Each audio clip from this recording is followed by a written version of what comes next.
Hey Thrivers, I want to share with you an articulation exercise that I've been thinking about more and more and more as I try to help my students learn this very nuanced concept of the tongue goes to the reed, but the air doesn't stop. And I think that simplifying some of these concepts in our life is, of course, really, really important, right? We can't go around saying, well, but there's this exception and there's this exception. And what about when you're in the altissimo? And what about when you do this? And so we've simplified this to just say to people, when the tongue goes to the reed or when you articulate, we usually say that, right? When you articulate, the air doesn't stop. And I think what's important to understand is that the airflow does stop. We do have some airflow stop, right? That's how we make notes short. So to say that the air doesn't stop is not the full story. I think we might be better off if we make a significant difference in our mind between air pressure and airflow. So I can have air pressure. I am pushing against the reed, but nothing's coming out because my tongue is on the reed. That's pressure versus flow. So when I play a note, obviously I have airflow, but I can have air pressure without having airflow. So that's really important. And one way that I, in my own practice and with my students, have worked on understanding this relationship between pressure and flow is to do a couple of different exercises. And one of them is this thing that I call the muted tongue exercise, which is where you play a constant note. And you can even just start with your barrel and your mouthpiece on this. You're gonna play a note. And then you are going to bring your tongue to the reed, but you are going to keep the air absolutely consistent. So the tongue is on the reed, but you're still blowing air and you're still actually hearing sound. So it's like this.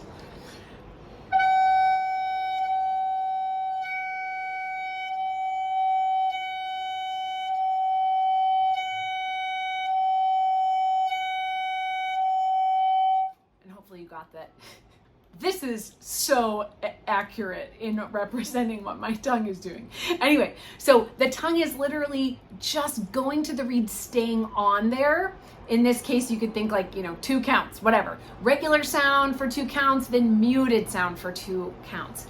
This builds incredible control of your tongue and your air so that you're building this relationship that the air can stay consistent while the tongue is doing all sorts of things in your mouth. I think this is one reason that some people have a hard time flutter tonguing. Sorry, just slight sidetracked story here, is because when the air and the tongue do not have this cooperative independence, maybe it's cooperative independence, right?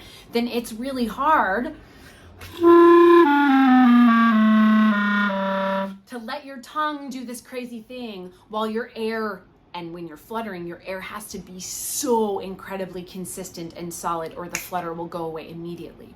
So anyway, back to the muted tongue. So I think that this exercise could be really, really, really great for you. You can do it on the mouthpiece and the barrel like I just did, or you can pick any note.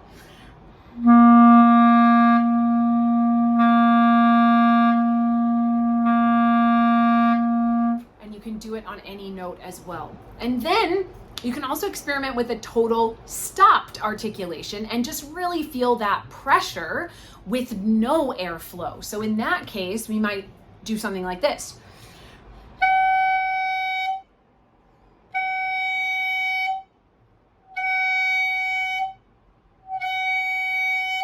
So again, it's a very precise and simple motion of moving the tongue, putting the tongue back on. But this time I'm using slightly more tongue and I'm letting the sound completely stop. Whereas in the first exercise, I was still letting a little bit of sound in. I actually think that the first exercise builds more flexibility with the tongue, which could be, it's just so good for different types of staccato. right? We don't always want the same staccato. Sometimes we need a little bit of something in there. I'm on B flat clarinet, but one thing that you can do at the beginning of the Mozart concerto is you can go,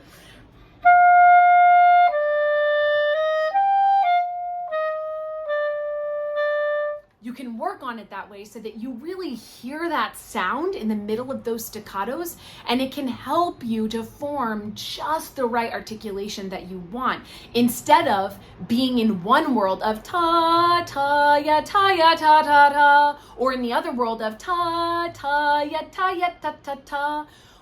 It's neither, right? We have to find a zone in the middle, and so practice the beginning of Mozart with that little exercise, and you might have some interesting discoveries. Thanks for talking articulation with me. See you soon.